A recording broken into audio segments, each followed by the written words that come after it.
ও ও তো আমার ভাবি রাফি। হোয়াট? হ্যাঁ ভাই, ওর সাথে ওর বিয়ে ঠিক হয়েছে আর ভাইয়া ওকে ইউনিভার্সিটিতে অ্যাডমিশন করিয়েছে আমার সাথে। রাফি কিছুক্ষণ সন্দেহের চোখে তাকিয়ে ওখান থেকে চলে যায়। তুই ওনাকে মিথ্যা কেন বললি? আরে তুই এদেরকে চিনিস না, এরা হলো ভার্সিটির সিনিয়র ভাই। আমি এদের কথাই বলছিলাম তখন।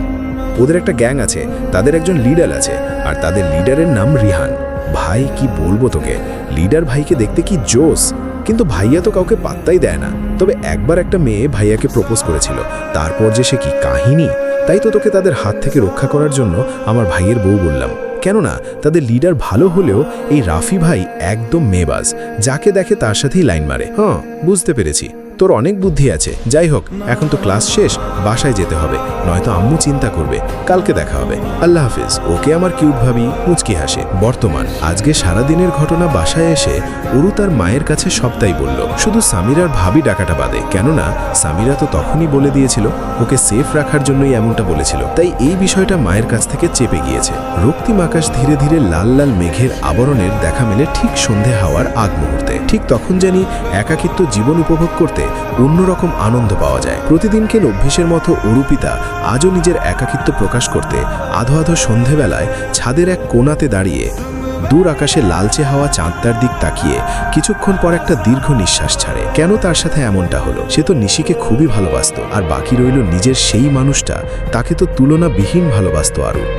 তাহলে কেন সেদিন একটা বার তার কথা ভাবল না সে? পুরনো কথাগুলো বারবার মনের ভেতর খুব করে আঘাত বয়ে আনে ছোট্ট মনে, বিষিয়ে দেয় যখন মনে পড়ে এসব কথা। তবে অরু মন ভরে দোয়া করে হৃদয়ের জন্য, সে যেন ভালো থাকে। কিছুক্ষণ চাঁদ উপভোগ করার পর চোখে পড়ে চাঁদের কিছুটা দূরে ছোট্ট একটা ঝকঝক করা তারার। আশেপাশে আর কোনো তারার আভাস নেই। আরোপিতা তারাটার প্রতি কেমন আগ্রহ বাড়ল।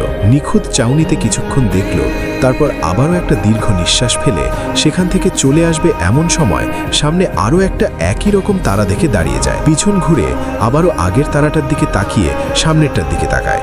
কি অদ্ভুত, দুটো তারা দুই পেরান্তে। আরোপিতা তারা দুটোকে কিছুক্ষণ পর্যবেক্ষণ করে, কিছু একটা ভেবে মুচকি হাসি দিল। বিড়বিড় করে আওড়ালো, পেছনের তারাটা আমি আর সামনের তারাটা। এটুকু বলতে আরুর মুখটা আধারে ঢেকে যায়। বিষিয়ে যাওয়া মনটা নিয়ে ধপধপ পা ফেলে ছাদ থেকে নেমে যায়। রক্তিম হওয়া চাঁদটা শুধু আরু একা নয়, অপর প্রান্তের আরও এক ব্যক্তি উপভোগ করতে এসেছে, তারও এই বিষয়টা চোখে পড়েছে। দুই প্রান্তে থাকা দুটো তারাকে সেও আরোপিতার মতো একই বক্তব্য পেশ করলো, একটা তারা আমি আর একটা তারা তুমি। জানি না তুমি কোথায় আছো, তবে আমি তোমার জন্য অপেক্ষা করছি। আমি অপেক্ষা করব প্রিয়তমা, জীবনে অপেক্ষা করতে রাজি। তবুও ভুল মানুষের সঙ্গ আমি চাই না, ভুল মানুষ আমার জীবনে না আসুক। এসব চিন্তা করার মধ্যে পেছন থেকে মেয়েলি আওয়াজ পেয়ে শাহরিয়ার বুঝতে সময় লাগলো না। এটা আর কেউ না, তার একমাত্র দুষ্টু মিষ্টি আদরের ছোট্ট বোন সামিরা। সামিরা, আমার ভাই এখানে কি করছে? তার কি মন খারাপ? তাহলে বলে দিচ্ছি, একদম মন খারাপ করার দরকার নেই, কারণ তার জন্য সুমিষ্টি একটা ভাবি পছন্দ করেছি আমি। তাই ভাইয়ের আর মন খারাপ করার দরকার নেই। হয়েছে তোর পাগলামো করা, তুমি সব সময় এরকম করো ভাইয়া। তুমি আমার একটুও মন বোঝো না। এখন যে আমার একটা ভাবি প্রয়োজন, সেটা তুমি মোটেও বুঝতে চাইছো না। নিজে তো ভাবি এনে দেবে না, এখন আমি নিজে থেকে ভাবি পছন্দ করেছি, তাও তুমি ভাই পাত্তা দিচ্ছ না। বুঝতে পেরেছি, আমার পিচ্চির মন খারাপ। কি নিয়ে এমন খারাপ বল? না ভাইয়া, আজ তো আমি ভীষণ হ্যাপি, কারণ মিষ্টি ভাবি তো আমাকে তার বেস্ট ফ্রেন্ড বানিয়ে নিয়েছে। তাই তো আমি তোমাকে আজ তার কথা বলতে এলাম, কিন্তু তুমি তো আমাকে পাত্তা দিচ্ছ না। বাই দ্য ওয়ে ভাইয়া, কাল থেকে তো তুমি আমাদের ভার্সিটিতে জয়েন হচ্ছ রেগুলার, তাই না? হ্যাঁ, কাল থেকে রেগুলার হচ্ছি। সামিরার হঠাৎ কিছু একটা মনে উঠতেই লাফিয়ে বলল, ভাইয়া তুমি তো বায়োলজি বিভাগের অধ্যাপক হিসাবে নিয়োগ নিচ্ছ, তাই না? তুমি কি জানো আমার মিষ্টি ভাবিও আমার বিভাগের, মানে তোমার স্টুডেন্ট। আমি শিওর আমার মতো তুমিও আমার বেস্টিকে দেখলে প্রেমে পড়ে যাবে। শাহরিয়ার, তোর বকবক করা হয়ে গেছে, তাহলে এবার থাম, এখান থেকে চল। কিন্তু ভাইয়া, শাহরিয়ার সামিরার কোনো কথা পাত্তা না দিয়ে নিচে নেমে যায়। সুবিশাল একটা রাত্রি শেষ হয়ে ঘন কুয়াশায় ঢাকা ফুরফুরে এক সকালে দেখা মিলল। শীতের সকাল মানেই অন্য রকমের প্রশান্তি। টিপ টিপ কুয়াশা, মুখ থেকে কথা বলার সময় ধোঁয়া বেরোবা, শীতের গরম কাপড় পরা, আহা, সে যেন এক মনোমুগ্ধকর পরিবেশ। অরুপিতা প্রতিদিনের মতো ভার্সিটির উদ্দেশ্য বের হয়ে যায় বাসা থেকে। আজ যেন একটু বেশি লেট হয়ে গেছে, তাই তাড়াহুড়ো করে একটু বের হলো। তাড়াতাড়ি পৌঁছানোর জন্য তাড়াহুড়ো করতে করতে ভার্সিটিতে প্রবেশ করার সময় একদমই খেয়াল না করে দৌড়াতে দৌড়াতে গেল ক্লাসরুমের দিক। ও মাগো, আপনি কি চোখে দেখতে পান না, নাকি চোখ দুটো থাকতেও অন্ধ? ভেঙে দিলেন তোমার কোমরটা। অরু, এই যে আমি ঠিকই চোখে দেখতে পাই, আপনি তো দৌড়াতে দৌড়াতে আমার উপরে এসে পড়লেন, আবার উল্টা আমাকে কথা শোনাচ্ছেন।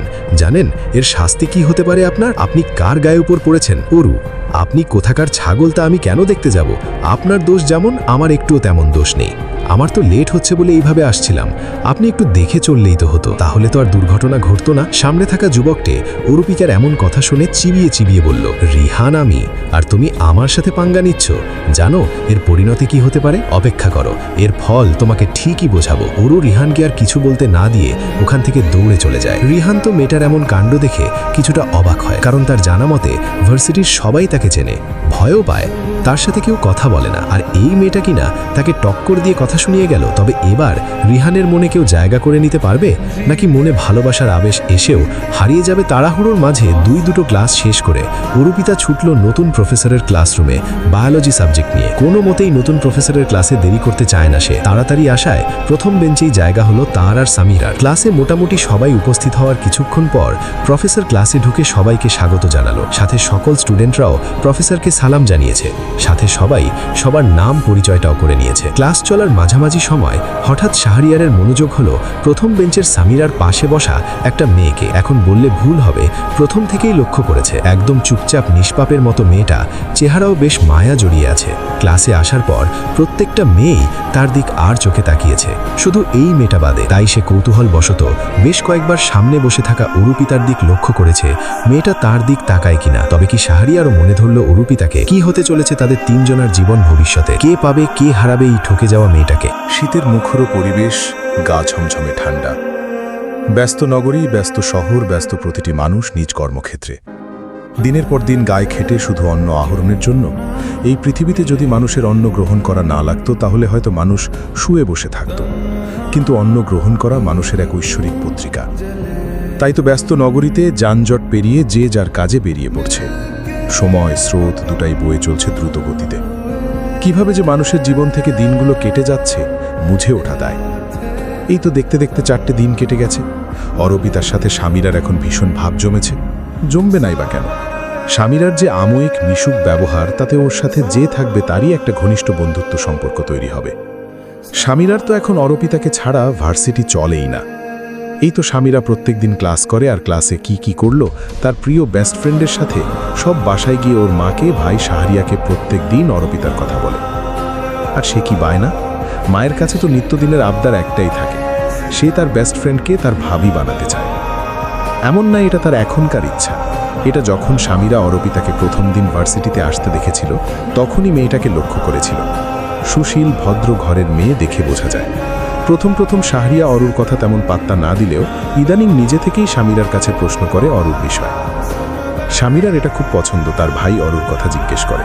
এবার হয়তো সামিরার স্বপ্ন পূরণ হতে চলেছে। এই শ্যামবর্ণ নরম মনের মানুষকেও কেউ মনের দিক থেকে আহত করতে পেরেছে। এতেই সামিরা ভীষণ খুশি।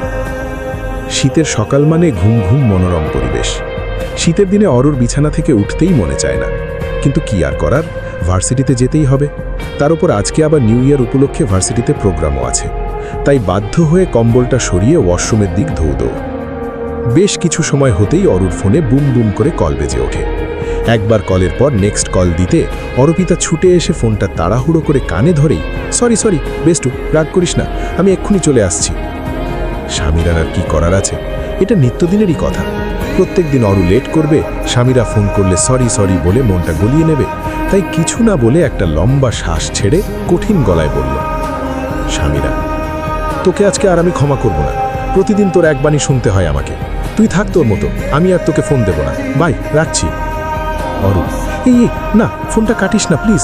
এমন করছিস কেন? আমি তো চেষ্টা করছি তাড়াতাড়ি চলে আসার। প্লিজ রাগ করে থাকিস না। সামিরা, প্লিজ কথা বল, চুপ করে আছিস কেন? আচ্ছা বাবা, তুই যা বলবি আমি তাই শুনবো। এবার তুমি কথা বলো। সামিরা, যা বলবি তাই শুনবি তো? অরু, হ্যাঁ রে বাবা, পাক্কা। সামিরা, পাক্কা? অরু, হ্যাঁ রে বাবা, পাক্কা। সামিরা, ঠিক আছে, তাহলে তুই একটা কালো শাড়ি পরে কলেজে চলে আয়। আর এখন যদি বলিস আমি শাড়ি পরবো না, তাহলে বুঝবি আজকে থেকে তোর সাথে আমি আর কথা বলবো না। আমি যেন তোকে কলেজে শাড়ি অবস্থায় দেখি, এই আমি বলে দিলাম। অরুকে প্রতিউত্তরে কিছু বলতে না দিয়ে সাথে সাথে ফোনটা কেটে দেয়। অরুর কি আর করার, বাধ্য হয়ে শাড়ি না পরে সুতির একটা কাজ করা কাপড় সুন্দরভাবে পরে নেয়। সাথে তো নিত্যদিনের হিজাব আছেই। ব্যাস, এতেই যেন অরুকে ভীষণ সুন্দর লাগছে। আসলেই সত্যি, নারী মানেই শাড়ি। শাড়ি জিনিসটা ছোট থেকে বড় সবাইকেই সুন্দর লাগে, তবে কালো কাপড়টা অরুর গায়ে যেন একটু বেশি মানিয়েছে। অরু মিউরের দিকে কিছুক্ষণ তাকিয়ে নিজেকে দেখে নেয়। না, সব ঠিকই আছে, ব্যাস আর কি চাই। প্রতিদিনকার মতো আজকেও নাস্তা না করে মাকে বাই বলে ভার্সিটিতে দৌড়ালো। ভাইয়া, আমি রেডি, এখন তাড়াতাড়ি চলো, নাইলে আবার তোমার জন্য আমার রাগও নিয়ে যাবে। তারপর তাকে আমার রাগ ভাঙাতে হবে। না বাপু, আমি আবার এটা চাই না, তাই তাড়াতাড়ি চলো। ভাইয়া, দাঁড়া পিচ্ছি, হয়ে গেছে আমার, চুলটা স্পাইক করে নিলেই হলো। স্বামীরা, তোমার আর কতক্ষণ লাগবে চুল ঠিক করতে? বাবা, মেয়েদের এত থাম লাগে না তোমার মতো। ভাইয়া, হয়েছে আমার, এবার তোর বকবকানি থামা, আর চল এখন। নিউ ইয়ার উপলক্ষে প্রতি বছরই ঢাকা ইউনিভার্সিটিতে বিশাল বড় করে অনুষ্ঠান উদযাপিত হয়। এবার যেন তার থেকে একটু বেশি বড় করে আয়োজন করা হয়েছে। পুরো ভার্সিটি সাজানো হয়েছে তাজা ফুল দিয়ে, 4-5টা বেলুনের ছড়াছড়ি। খুব সুন্দর করে ডেকোরেট করা হয়েছে ভার্সিটির চারপাশটা দেখতে দেখতে অরুপিতা ভার্সিটির গেট দিয়ে কিছুটা দূরে যেতে 2-3টে মেয়ে পিছন থেকে অরুপিতার শাড়ির আঁচলটা টেনে ধরে। চলতি পথে বাধা পেয়ে অরুপিতা পিছন ঘুরে দেখে ওর থেকে সিনিয়র 3টে মেয়ে দাঁড়িয়ে আছে। তার কিছু দূর সেদিনকার সেই ছেলে দুটো, সাথে আরও অনেকগুলো ছেলে আছে। অরুপিতা বুঝতে পারছে না হঠাৎ সিনিয়র আপুরা তাকে বাধা দিল কেন। সে তো শুধু এই ভার্সিটির ভেতর স্বামীরার সাথেই কথা বলে, আর তো কারো সাথে কথা বলে না, আর না কোনোদিন বলবে। তাহলে এরা কেন হঠাৎ বাধা দিল তাকে? তাই কিছুটা কৌতূহল নিয়ে অরুপিতা জিজ্ঞেস করল, অরু আপু, আপনারা কিছু বলবেন? আয়রা, হ্যাঁ, তুমি এই কাগজটা নিয়ে ওই যে আমাদের পিছনে দাঁড়িয়ে থাকা নীল কালার শার্ট পরা ছেলেটাকে দেখছো, তাকে তুমি এটা নিয়ে তাকে দেবে, আর বলবে এটা তোমার পক্ষ থেকে তুমি তাকে দিয়েছো। বুঝতে পেরেছো? এবার যাও। অরু, কিন্তু আপু, আমি তো তাকে কিছু দিতে চাই না আমার পক্ষ থেকে। তাহলে আপনার জিনিস আপনি বরং দিয়ে আসুন, এতেই ভালো হবে। আর দয়া করে আমার শাড়ির আঁচলটা ছাড়ুন। ভালোই তো ফটর ফটর কথা জানো। জানো, আমরা ভার্সিটির লিডার গ্যাং, আমরা যা বলি এখানে সেটাই হয়ে থাকে। তাই এই মুহূর্তে আমরা তোমাকে যা বলছি তুমি সেটাই করবে। কিন্তু আপু, ঠাস করে এখন একটা দিতে হয়, কথা বেচাচ্ছে। তুমি যাবে নাকি আমাদের হাতে চড় খাবে? আরও জানতো বড় বড় ভার্সিটি কলেজগুলোতে এরকম উদ্ভট র্যাগিং দেওয়া ছেলে মেয়ে থেকে, যাদের প্রতিনিয়তই কাজ অসহায় ছেলে মেয়েদের ভবিষ্যৎ নষ্ট করে দেওয়া। তবে ও আজ অবধি কারো র্যাগিংয়ে পড়েনি, কিন্তু আজ এই অনুষ্ঠানের দিন ওকে র্যাগিংয়ে পড়তে হলো। কি আর করার, এই মুহূর্তে তো আর কেউ সাহায্য করতে আসবে না ওকে, তাই এরা যা বলছে সেটাই করতে হবে। বাধ্য হয়ে অরু আয়রা নামের মেয়েটার হাত থেকে কাগজটা নিয়ে ছোট ছোট পায়ে এগিয়ে যায় সামনের ছেলেটার দিকে। ভাইয়া, এটা আমার পক্ষ থেকে আপনাকে দিচ্ছি। রিহান পা থেকে মাথা পর্যন্ত আরুপিতাকে ভালো করে পর্যবেক্ষণ করে বাঁকা হেসে আরুর হাত থেকে কাগজটা চট করে ছিনিয়ে নিয়ে মুখে বলল, তুমি সেদিনকার মেয়েটা না? তা এই কাগজে কি লেখা আছে শুনি? ভাইয়া সুন্দরী দিয়েছে, পড়ে দেখো কি লেখা আছে। আমরাও একটু শুনি তার আবেগ প্রণয়নের কথা। বলে পাশে থাকা 3-4টে ছেলে হো হো করে হেসে ওঠে। রাফিদের কথার ভেতর তখনকার মেয়ে 3টাও এসে যোগ হয় তাদের সাথে। রাফির সাথে তাল মিলিয়ে তখনকার আয়রা নামের মেয়েটা বলল, হ্যাঁ রে রিহান, কি লেখা আছে পড়, আমরা একটু শুনি। সবার কথা মতো রিহান চিঠিটা মেলে উচ্চস্বরে পড়া শুরু করলো। প্রিয় রিহান, প্রথমে এক রাজ্য কাঠ গোলাপের শুভেচ্ছা নিন আমার পক্ষ থেকে, আর রাজ্য কি ফিরিয়ে দিন আমার ভালোবাসার শুভেচ্ছা নিয়ে। ভালোবাসার জিনিসটার প্রতি আমার আবেগপূর্ণটা একটু বেশি, তাই আপনাকে দেখার পর আমার আবেগকে আমি আটকে রাখতে পারিনি। তাই ছুটে টেবিলে বসেই পত্র আপনার জন্য লিখতে শুরু করলাম। আপনাকে আমি একরাশ ভালোবাসা দিব, তার বদলে কি আপনি আমাকে একরাশ ভালোবাসা দিয়ে ভরিয়ে দিবেন? নিবেন কি?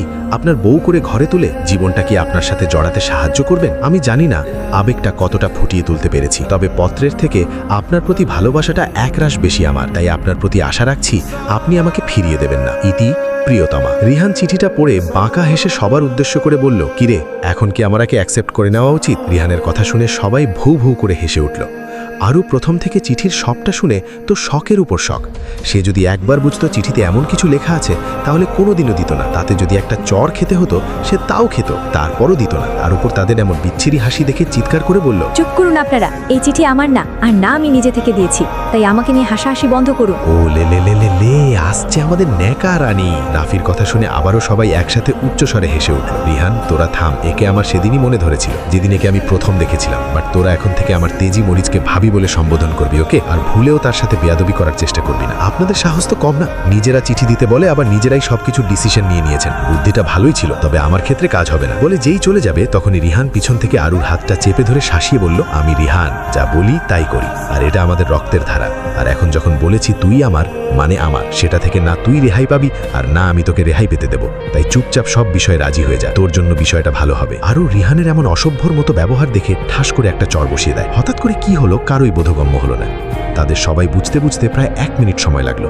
যখন পুরো বিষয়টা ক্লিয়ার হলো তখন রিহান তেরে এসে আরুর 2 বাহু চেপে ধরে যেই কিছু বলতে যাবে অমনি পিছন থেকে একটা শক্তপোক্ত হাত রিহানের হাত থেকে ছাড়িয়ে নিয়ে বলল, সাহস কি করে হয় তোমাদের মেয়েদের সাথে অসভ্যতা করা? কিন্তু স্যার, আমরা তো এর সাথে কোনো অসভ্যতা করিনি, শুধু প্রপোজ করেছি, কিন্তু মেনে নিতে রাজি নয়, উল্টে আমাকে চড় মেরেছে। তাই তো তোমাদের সবাইকে আমি দেখে নিচ্ছি।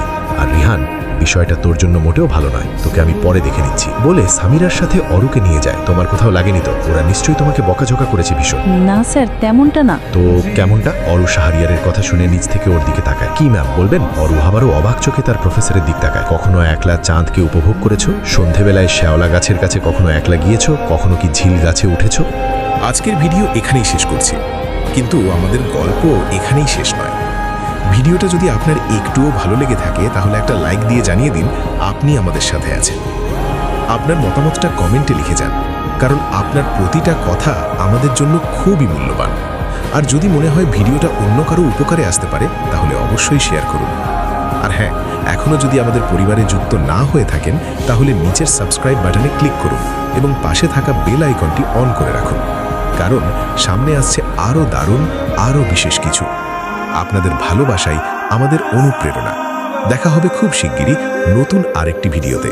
ততক্ষণ পর্যন্ত ভালো থাকুন, হাসি খুশি থাকুন। আল্লাহ হাফেজ। ধন্যবাদ।